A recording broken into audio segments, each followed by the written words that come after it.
تو یہ چھوٹا سا بیک گراؤنڈ ہے کہ بائی ڈیفالٹ پروفیشن تھا میرا، لیکن اب ماشاءاللہ یہ ہے کہ میں جتنا انجوائے اس فیلڈ کو کرتا ہوں شاید میں کسی اور کام کو نہیں کر سکتا تھا.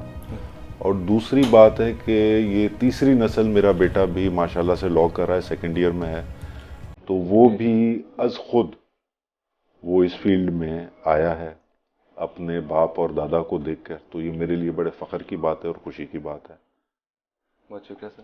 سر آپ بینچ میں بھی رہے ہیں اور آپ بار میں بھی رہے ہیں، تو سر ینگسٹر کے لیے آپ کی کیا سجیشن ہوں گی، وہ کس طرف ان کا رجحان ہونا چاہیے؟ دیکھیے بینچ کا میں رہا ہوں، بالکل جج رہا ہوں 1 سال ہائی کورٹ کا. بینچ کا اپنا ایکسپیرینس ہے، لیٹیگیشن کا اپنا ایکسپیرینس ہے. میں اب انسان کی طبیعت اور ٹیمپرمنٹ پہ بھی ڈیپینڈ کرتا ہے. کئی وکیل بنتے ہیں تو وہ لیٹیگیشن کی طرف آتے ہیں، کئی وکیل کارپوریٹ ورک کی طرف آتے ہیں جس کو ہم چیمبر پریکٹس کہتے ہیں. تو وہ چیمبرز میں زیادہ پریفر کرتے ہیں ڈاکیومنٹیشن کا کام، ایگریمنٹس کا کام، کانٹریکٹس کا کام، کلائنٹس کی ایڈوائزری. وہ طبیعت پہ ڈیپینڈ کرتا ہے. وہ لوگ لیٹیگیشن نہیں کر سکتے، یا تو پبلک اسپیکنگ کا ایشو ہوتا ہے یا کورٹ کے سامنے اپیئرنس کا ایشو ہوتا ہے. لیکن جو میرا بلیف ہے کہ وکیل جب تک لیٹیگیشن نہ کرے تب تک وہ کمپلیٹ وکیل نہیں بن سکتا. آپ کو فیلڈ میں اترنا ہے، اس کا فلیور لینا ہے، آپ نے آرگیو کرنا ہے، اپنے کلائنٹ کے لیے لڑنا ہے، قانون کو کنوے کرنا ہے، سمجھانا ہے، قائل کرنا ہے. یہ ایک آرٹ ہے، سائنس نہیں ہے. تو یہ آپ سیکھتے ہیں، اور جس کو اس میں مزہ آتا ہے یا جو اس کا یوز ٹو ہو جاتا ہے پھر وہ اس کے علاوہ نہیں کر سکتا. اسی طریقے سے اگر آپ بینچ کو بھی لے لیں تو اکثر جو ہم نے دیکھے ہیں جو جج حضرات ہیں جو اس وقت بھی بینچ پہ ہیں، بہت کم ان میں سے ہیں جو لیٹیگیشن میں زیادہ ان کی ایکٹیو لیٹیگیشن تھی. یا تو وہ چیمبر پریکٹس کرتے تھے، یا تو وہ لوور جوڈیشری سے آئے ہیں، یا چند ایک لوگ کیونکہ جس وکیل کی زیادہ پریکٹس ہو جاتی ہے تو وہ فائنینشلی بھی زیادہ کمانے لگتا ہے. تو وہ پھر بولتا ہے کہ جج کی تنخواہ میں اگر گزارا نہیں ہے اور ایمانداری سے چلنا ہے تو پھر میں جج کیوں بنوں. ایسی کئی مثالیں ہمارے پاس موجود ہیں جنہوں نے ایکسکیوز کیا کہ ہم جج نہیں بنتے. لیکن جج ایک آنر ہے، ادھر لرننگ ہے، ادھر کام ہے اور گنجائش موجود ہے. جس کو شوق ہے اس کے لیے ضرور محنت کرے، اور ہمیں اچھے لوگوں کی مزید ضرورت ہے جج جو بنے، کیونکہ معاشرے کا نظام جو قانونی سسٹم میں جج وکیل دونوں سے بنتا ہے. جو ہم عدلیہ کہتے ہیں، عدلیہ صرف جج نہیں ہوتے، یہ جوڈیشری کا ایک انسٹیٹیوشن ہے جس میں وکیل اور جج مل کے بنتے ہیں. جس طرح کہا جاتا ہے کہ ایک ہی سائیکل کے 2 پہیے ہیں. شکریہ سر. سر آپ نے کہا بائی ڈیفالٹ یہ آپ کا پروفیشن نہیں تھا. سر ماشاءاللہ سے آپ 30 سال سے آپ اس پروفیشن میں ایک نمایاں نام رہے ہیں. سر آپ کا وہ کون سا ایسا وقت تھا جو آپ کے لیے ٹرننگ پوائنٹ ثابت ہوا آپ کے کیریئر میں؟ وکالت میں ایک ٹرننگ پوائنٹ جو مجھے یاد ہے، شروع کے 2-3 سال ہی ہوئے تھے، میرے والد صاحب کے ساتھ ہی تھا. ایک عورت آئی میرے پاس اپنے بیٹے کے کیس کا لے کے. ایک بڑے وکیل صاحب نے ان کا کیس لیا تھا لیکن وہ چلا نہیں رہے تھے یا چلا نہیں پا رہے تھے. کیس اتنا بڑا نہیں تھا آج کل کے پس منظر میں کہ ایک چاقو اس کے ہاں سے برآمد ہوا تھا. وہ جیل میں تھا، ایک ہی بیٹا تھا اس کا. وہ کئی گھروں پہ کام کرتی تھی، ماسی تھی وہ. تو اس نے کہا کہ یہ میرے بیٹے کا کیس لیں، آپ بہت لوگوں نے آپ کا کہا ہے، آپ یہ کیس اس کا ضمانت کا کریں. میں نے کہا بالکل، ہم تو وکیل تھے، ہم نے کہا کہ وہ فیس ملے گی، ہم کیس کرتے ہیں آپ کا. اس زمانے میں نے اس کو جو ہے 20,000 روپے فیس بتائی ضمانت کے لیے. تو اس نے جو ہے مجھ سے چلی گئی، کہتی ہے میں آتی ہوں. ایک آدھ دن پھر آئی کہ میں جو ہے ذرا اس کو آپ کم کر دیں. میں نے پوچھا کہ آپ کیا کر سکتی ہیں؟ کہتی میں نے اپنی بیٹی کے جہیز کے لیے کچھ سامان رکھا تھا تو وہ مجھے ڈسپوز آف کرنا ہے، بیچنا ہے. تو میں نے پھر مجھے بڑی تکلیف ہوئی یہ، کیونکہ ہمارے والد صاحب نے سکھایا تھا کہ کسی بھی کلائنٹ کا کوئی گھر کا سامان وامان بکوا کے صرف پیسوں کے لیے وکالت نہیں کی جاتی. تو میں نے اسے کہا کہ اماں آپ رہنے دیں، میں آپ کا کیس کرتا ہوں. میں نے اس کا کیس کیا، بہرحال ضمانت میں ہار گیا وہاں سے. تو وہ مجھے بڑی تکلیف ہوئی کہ وہ بیچاری کیا سوچے گی. میں نے اپنے والد صاحب سے ذکر کیا, انہوں نے کہا فکر نہیں کرو. اس وقت میں ہائی کورٹ کے میں انرولڈ نہیں تھا, تو انہوں نے کہا کہ میں اس کا ہائی کورٹ میں کیس کروں گا, اور جب اس کا ساتھ دیا ہے تو پورا ساتھ دوں. تو خیر انہوں نے اس کا کیس کیا اور جلدی اس کی ضمانت ہو گئی. بات آئی گئی ہو گئی. ایک دن ہم لوگ دفتر میں بیٹھے ہوئے تھے تو باہر ذرا شور کی آواز آئی, تو دیکھا وہی ماسی جو ہے, اماں جو ہے, وہ اپنے بیٹے کے ساتھ اور اپنی بیٹی کے ساتھ ہار پھول لے کر آئی ہوئی تھی. انہوں نے والد صاحب کو اور مجھے بڑے ہار پہنائے, بڑی مٹھائی وٹھائی کھلائی, اور جو اس نے 2-4 منٹ جھولی اٹھا کے جو دعا دی ہے میرے لیے, میرے والد صاحب کے لیے, تو میں نے اس وقت یہ سوچا کہ کوئی دنیا میں ایسا پیشہ نہیں ہے جس میں اتنی دل سے کوئی دعا کرے کسی کے لیے. کوئی ایسا مسیحائی پروفیشن شاید ڈاکٹری کے علاوہ, وکالت میں آپ کو خدمت کا اتنا موقع ملتا ہے. میرا دماغ تھوڑا کھل گیا اس پہ کہ میں نے کہا اس میں صرف یہ نہیں ہے کہ پیسہ ہے, بلکہ اس میں عزت ہے اور دعائیں ہیں. کیونکہ میرا یہ ایمان ہے کہ جب تک آپ دعائیں نہیں جمع کرتے, سمیٹتے, تب تک آپ زندگی میں سکون نہیں حاصل کر سکتے. کامیاب آپ ہو سکتے ہیں دنیاوی اعتبار سے, پیسے آپ کما سکتے ہیں, بہت طریقے ہیں اس کے, لیکن اصل جو جنگ آپ کی ہوتی ہے وہ ہوتی ہے سکون کے لیے. جب تک آپ کو سکون نہیں ہے تب تک جتنا بھی پیسہ ہو آپ کے لیے بیکار ہے. تو وہ میں سمجھتا ہوں وہ ایک ٹرننگ پوائنٹ تھا. اس کے بعد میں نے بہت اگریسولی بہت سارے پھر فری کیسز بھی کیے, کم فیس میں کیے, اور آج بھی کرتے ہیں. ہم جو افورڈ کر سکتے ہیں ظاہر ہے ان سے ہم پوری فیس لیتے ہیں, لیکن جو نہیں افورڈ کر سکتے, جو ہمیں پتہ ہے کہ لاچار ہیں, مجبور ہیں, ہم نے منع کر دیا تو کہیں دھکے کھائیں گے, تو ان کو ہم کوالٹی سروس دینے کے لیے, کوالٹی ان کو لیگل ایک ریکورس دینے کے لیے ہم پھر ان کے لیے رعایتی یا فری میں بھی کام کرتے ہیں. اور اس میں جتنا سکون ملتا ہے بہت زیادہ فیس والے کیس میں بھی وہ سکون نہیں ملتا. So that's truly an inspiration for us. سر آپ نے کہا یہ کالا کوٹ یہ ایک مسیحائی پروفیشن ہے. ایک کالا کوٹ پہننے پر ہمارے معاشرے پر کیا ذمہ داری عائد ہوتی ہے, اور دوسرا ایک وکیل کا سب سے زیادہ قیمتی اثاثہ کیا ہوتا ہے؟ میں سمجھتا ہوں کہ ایک وکیل کا سب سے بڑا اثاثہ اس کی ریپوٹیشن ہے, جو کہ وہ برسوں میں اپنے کام سے, اپنی قابلیت سے, اپنے رکھ رکھاؤ سے, اپنی کلائنٹ ڈیلنگ سے جو وہ ایک بناتا ہے, جو اپنی عزت اور نام بناتا ہے, اس سے بڑا اثاثہ وکیل کے لیے کوئی نہیں. اب آ جائیں آپ کے پہلے سوال پر کہ کیسے ہے یہ مسیحائی پروفیشن اور کیوں ہے یہ. دیکھیے اس کے لیے اگر آپ تھوڑی ہسٹری دیکھیں وکالت کی یا لاء کی, تو یہ لارڈز کا پروفیشن ہوا کرتا تھا. انگلینڈ میں یہ لارڈز کا پروفیشن ہوا کرتا تھا. کیوں ہوتا تھا؟ اس کی وجہ یہ ہے کہ لارڈز کو جو وہاں کے نواب ہوتے تھے, جو وہاں کے ایرسٹوکریٹس ہوتے تھے, ان کو پیسے کی بھوک ہوتی نہیں تھی. وہ جو ہے وہ انصاف فراہم کرنے کے لیے عام آدمی کو وہ نکلتے تھے. قانون اس قسم کا انہوں نے بنایا تھا, اور اس میں اگر آپ نوٹ کریں وہ ایک جو گاؤن پہنتے تھے اس کے پیچھے ایک جیب ہوتی تھی چھوٹی, اور لیکن پیچھے کی طرف ہوتی تھی. وہ اس وجہ سے ہوتی تھی کہ کوئی بھی کیس انہوں نے منع نہیں کرنا, انہوں نے دفاع کرنا ہے, اور انہوں نے فیس اپنے منہ سے نہیں بولنی. جو جتنا افورڈ کر سکتا ہے وہ خاموشی سے پیچھے جو ہے ان کی جھولی میں جھولی ہوتی تھی پیچھے. گاؤن کے پیچھے آپ ابھی بھی نوٹ کریں ایک سمبولک قسم کا ایک جیب قسم کی ہوتی ہے, ایک پٹا لگا ہوتا ہے, وہ جھولی ہوتی تھی کہ جو اس کو 2-4 سکے ہوں وہ اس میں ڈال دے. وہ وکیل دیکھے نہیں کہ مجھے کتنے پیسے ملے, کیونکہ اس کا کام ہوتا تھا انصاف فراہم کرنا, اس کو پیسے کی لالچ نہیں ہوتی تھی. لیکن آج کل تو دور کمرشل ہے, ٹھیک ہے, لیکن آپ کے توسط سے میری یہ اپیل ہے وکیلوں کو کہ یہ ہمارے پروفیشن کی زکوٰۃ ہے کہ آپ غریبوں کا بھی, لاچاروں کا بھی, آپ جتنے بھی بڑے وکیل بن جائیں ان کے کیس ضرور کریں. میرا یہ دعویٰ ہے آپ سے کہ آپ کو جتنا سکون اس میں ملے گا, آپ کی ساری پریکٹس ایک طرف اور ان کی دعائیں اور سکون ایک طرف. سر سندھ میں لاء کالجز کے حوالے سے, ان کے کریکولم کے حوالے سے آپ کا کیا کہنا ہے؟ کیا وہ افیکٹو لائرز پیدا کر رہے ہیں؟ اس میں مجھے افسوس سے کہنا پڑے گا کہ نہیں پیدا ہو رہے افیکٹو لائرس. ابھی تو حال ہی میں چونکہ پاکستان بار کونسل میں گیا ہوں تو میں نے ان کے منٹس بھی دیکھے ہیں, دوسری چیزیں بھی دیکھیں, لیگل ایجوکیشن کمیٹی ہے ان کی. پچھلے 5-8 سال میں اس پہ بڑا کام ہوا ہے.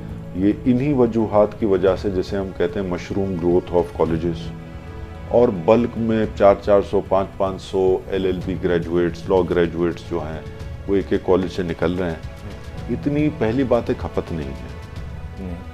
دوسری بات یہ کہ وہ کوالٹی آپ نہیں دے سکتے, نہ وہ اسٹینڈرڈ آف ٹیچنگ آپ دے سکتے ہیں, نہ اس کو آپ پراپرلی گروم کر سکتے ہیں اس اسٹوڈنٹ کو, جس کی وجہ سے پاکستان بار کونسل نے HEC کو پارٹی بنا کے سپریم کورٹ میں ایک پٹیشن داخل کی تھی. جس جو رپورٹڈ کیس ہے ابھی اس کی امپلیمنٹیشن ہر لا کالج میں ہو گئی ہے, کوٹا فکس ہو گیا ہے, ٹیسٹ ہو گئے ہیں, لا کالج کی ریکوائرمنٹس ہو گئی ہیں فیکلٹی کے حوالے سے, لائبریری کے حوالے سے, فزیکل پریمیسز کے حوالے سے. تو یہ خوشائن بات ہے. آئندہ آنے والے میں سمجھتا ہوں 5-10 سال میں بہت بہتر وکیل انشاءاللہ ہمیں امید ہے کہ پروڈیوس ہوں گے. بہت شکریہ سر. سر آتے ہیں سٹی کورٹ کی طرف. جب ایک وکیل گریجویٹ بن جاتا ہے سر, سینئرز کی طرف سے ان وکیلوں کے لیے وہ کون سے اقدامات ہونے چاہیے کہ وہ وکیل نیولی انرولڈ وہ سول اور کرمنل سے ہٹ کے وہ دوسری فیلڈ کی طرف بھی متوجہ ہو سکے؟ دیکھیے سمرو صاحب, بات یہ ہے کہ آج کل تو میڈیا کا زمانہ ہے. جتنے اویئر اور جتنے کمپیٹنٹ یہ میڈیا اور سوشل میڈیا کو یوز کرنے والے ینگسٹرز ہیں اتنے تو ہمیں بھی نہیں سمجھ میں آتا. تو فیلڈ تو ان کو ساری پتہ ہیں. فیلڈ جو ہیں اسپیشلائزیشنز بہت زیادہ ہو گئی ہیں.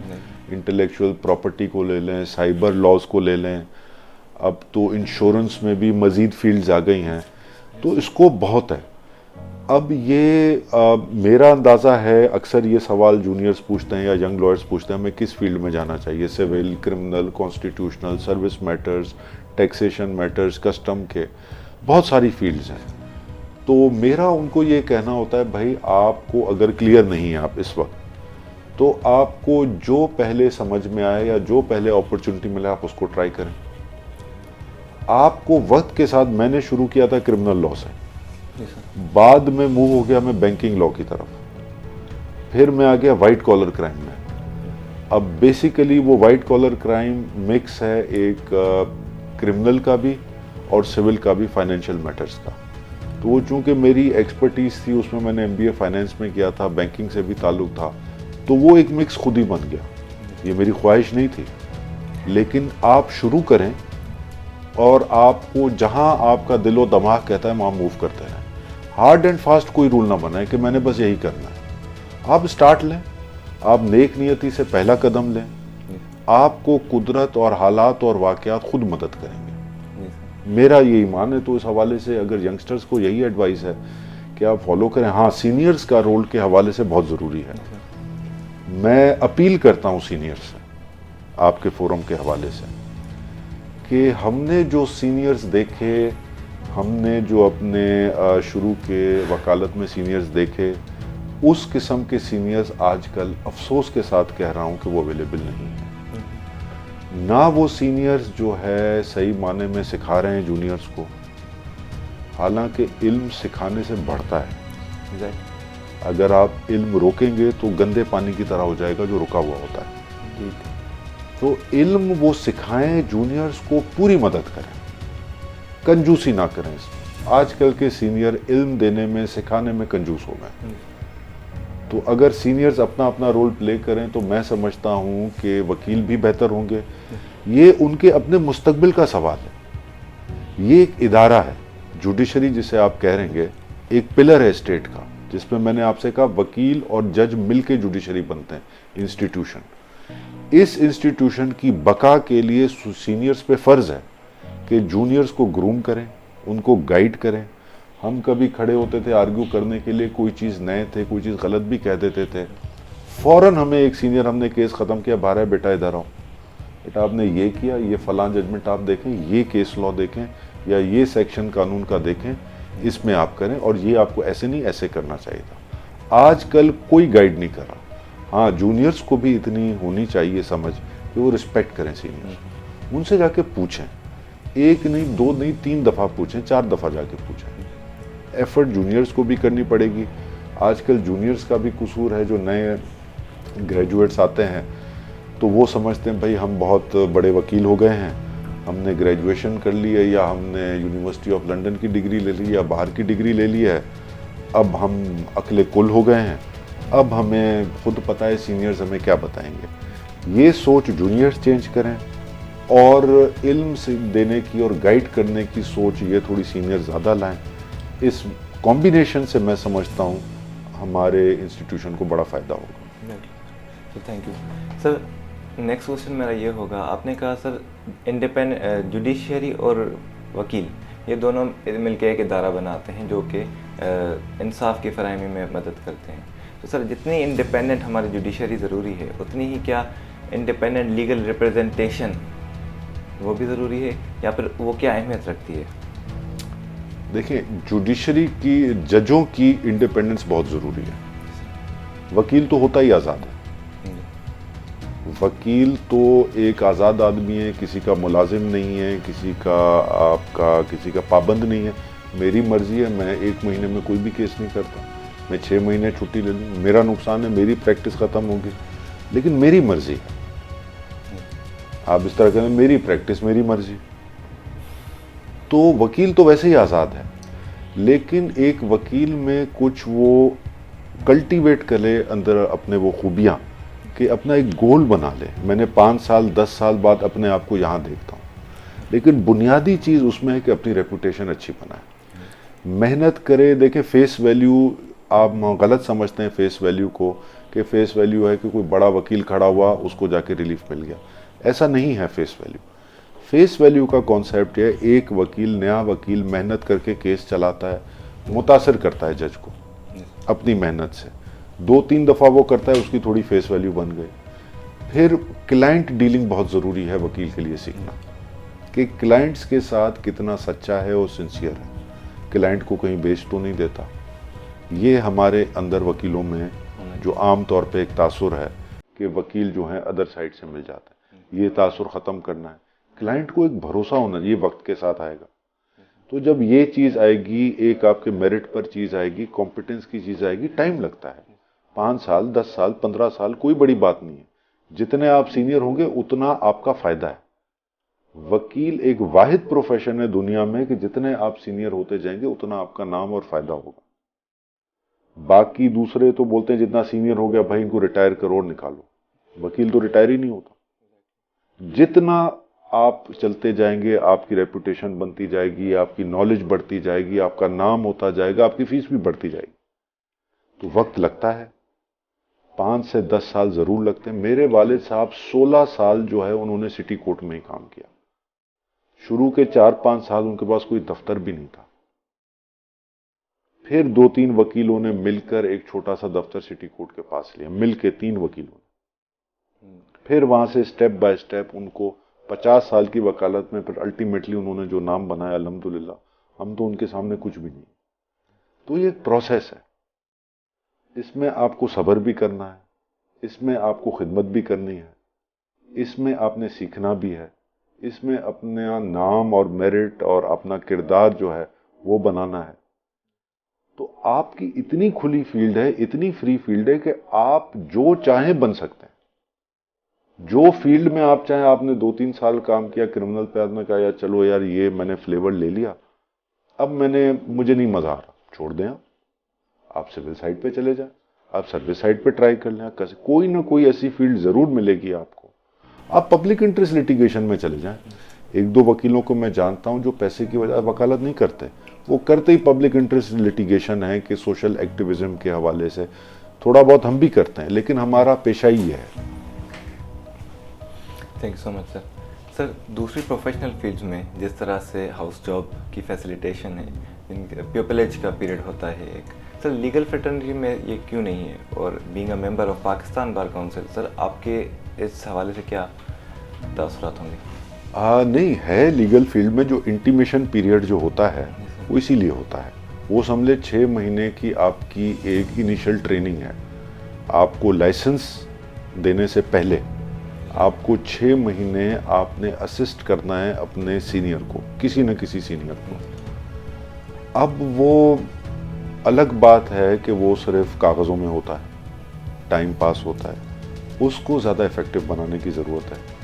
دوسرا, سندھ بار کاؤنسل اور پاکستان بار کاؤنسل دونوں کے کچھ لوگوں کو میں نے اس پہ راضی کیا ہے, اور انشاءاللہ اس کا جلد کچھ کریں گے, کہ بار کاؤنسلز کوئی ٹریننگ پروگرام اگر سینئر نہیں افیکٹولی ٹرین کر سکتا تو بار کاؤنسلز ایک سرٹیفکیٹ پروگرام نکالیں جس میں دیکھیں تھوڑا بہت قانون تو وہ پڑھ کے آئے ہیں, آگے وہ وقت کے ساتھ ہمیں بھی کوئی زبانی تو یاد نہیں ہوتا, ہم کتابیں ریفر کرتے ہیں, وہ تو آپ سیکھ جائیں گے قانون. جو نئے وکیل کو سکھانے کی ضرورت ہے, میں سمجھتا ہوں زیادہ ضرورت ہے, اور جو کریکولم میں بھی امینڈمنٹ ہم کر رہے ہیں اور اس میں بھی یہ لائیں گے انشاءاللہ, ایڈوکیسی سکلز جو ہوتے ہیں, آپ کا بیہیویئر کیسا ہے, آپ کی ڈریسنگ کیسی ہے, آپ جج سے کس طرح بات کرتے ہیں, آپ جونیئر سے کس طرح بات کریں گے, آپ سینئر سے کس طرح بات کریں گے, اور اپنے کلائنٹ سے کس طرح ڈیل کریں گے. یہ چیزیں سکلز ہیں, سیٹ آف سکلز.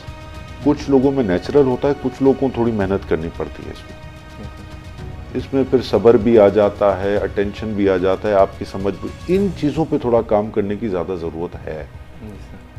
یا تو نیا وکیل کلائنٹ کو نہیں مطمئن کر پاتا, یا تو جج کو نہیں کنونس کر پاتا, یا اس کا بیہیویئر ایٹیٹیوڈ سینئرز کے ساتھ ایسا ہوتا ہے کہ وہ لائکیبل نہیں رہتا.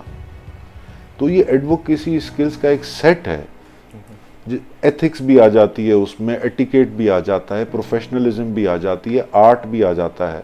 یہ سیکھنے کی اصل میں ضرورت ہے. باقی قانون تو کتابوں میں, جس کو انگریزی پتہ ہے پڑھ کے سیکھ لے گا. جی سر, بہت شکریہ سر. سر, پاکستان بار کاؤنسل کے ممبر ہونے کے ناطے, اور جس طرح سے آپ کے اوپر بڑی ذمہ داری ہے, آپ ایک ہائیسٹ اسٹیچوٹری باڈی کے ممبر ہیں, سر آپ کن ایشوز کو ایڈریس کرنا چاہیں گے؟ میں 2-3 ایشوز کو ایڈریس کرنا چاہوں گا جو ہم نے بات بھی کی تھی پہلی میٹنگ میں, اور مجھے انہوں نے اسپیشل جوڈیشل ریفارمز کمیٹی میں بھی ڈالا ہے اس حوالے سے. کچھ چیزیں ہیں جیسے ججز کی ایلیویشن کے معاملے ہیں, اس میں بار اور بینچ کی کتنی کنسلٹیشن اور میننگ فل کنسلٹیشن ہونی چاہیے, کتنا ان پٹ لینا چاہیے, وہ ایک ایشو ہے. لیگل ایجوکیشن کا ایشو ہے. لیگل ایجوکیشن میں کریکولم کو وقت کے ساتھ چینج کرنے کی ضرورت ہے, جس میں ہم کتابیں تو پڑھاتے ہیں لیکن اس کو وکیل صرف کتابوں کی نالج سے نہیں بنتا. وکیل میں بار بار اس کو ایمفسائز کروں گا اور ریپیٹ کروں گا کہ یہ آرٹ فارم ہے ایڈوکیسی. تو یہ آپ کو گن سیکھنے ہیں, یہ سکھانے کے لیے سفیشینٹ نہیں ہے کورسز آج بھی کریکولم میں. میری بہن ہے, ڈین ہے university of law Zia Uddin university میں, تو وہ تو اس مشن پہ ہیں, وہ گرومنگ بھی ساتھ ساتھ کر رہی ہوتی ہیں اپنے اسٹوڈنٹس کی. وہ کلاس میں بھی بتاتی ہیں کہ ایسے بیٹھو, یہ ڈریسنگ کرو, اس طرح آپ نے ایڈریس کرنا, اس طرح کھڑے ہونا, اس طرح بیٹھنا ہے. دیکھیں یہ اوور آل گیٹ اپ ہے انسان کا. آپ اگر کلائنٹ کو, جج کو اپنی بات سے قائل نہیں کر سکے, اور بات سے قائل کرنے میں صرف وہ نہیں ہے کہ جو آپ نے پڑھا ہے وہ آپ بول رہے ہیں, کس طریقے سے بول رہے ہیں, کتنی اونچی یا کم آواز میں آپ کو بولنا ہے, کب آپ نے رک جانا ہے, کب آپ نے انگریزی میں بات کرنی ہے یا اردو میں بات کرنی ہے. تو یہ ساری چیزیں آپ کو آبزرویشن سے بھی سیکھیں گے, لیکن سکھائی بھی جانی چاہیے. سر تھینک یو سو مچ. سر ایک تاثر جاتا ہے کہ وکیل انرول ہونے کے بعد فوراً سے ہی بار پولیٹکس میں انوالو ہو جاتا ہے, تو سر آپ کا کیا خیال ہے کہ انرول ہوتے ساتھ ہی بار پولیٹکس میں انوالو ہونا چاہیے یا پھر جنرل پریکٹس پر اپنا فوکس کرنا چاہیے؟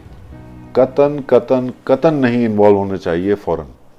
آپ اپنی فیلڈ چھوڑ کے پہلے آپ اپنے آپ کو منوائیں. دیکھیں پولیٹکس میں آپ زیادہ میں زیادہ ووٹ ہی دینا, آپ نے ووٹ دے دیں بس. آپ ٹائم اپنا جو ہے اپنے آپ کو دیکھیں, آپ کے پاس زندگی میں لمیٹڈ ٹائم ہے. اب آپ بار پولیٹکس میں ہی رہے تو آپ وکیل کبھی نہیں بن سکیں گے. میں نے اپنا پہلا الیکشن لڑا تھا جب مجھے 16 سال ہو گئے تھے. میں سیکرٹری ہائی کورٹ بار کا لڑا تھا 16 سال کی پریکٹس کے بعد. میرے والد صاحب نے سختی سے کہا تھا پہلے اپنے آپ کو آپ منوائیں, پہلے اپنا میرٹ تو آپ ایڈوکیسی کا منوائیں. آپ اس ٹریک پہ نکل گئے, آپ کے پاس ٹائم نہیں بچے گا اپنی وکالت کے لیے. پہلے وکالت اپنی بیس اسٹرانگ کریں. سیاست تو آپ ساری عمر کر سکتے ہیں,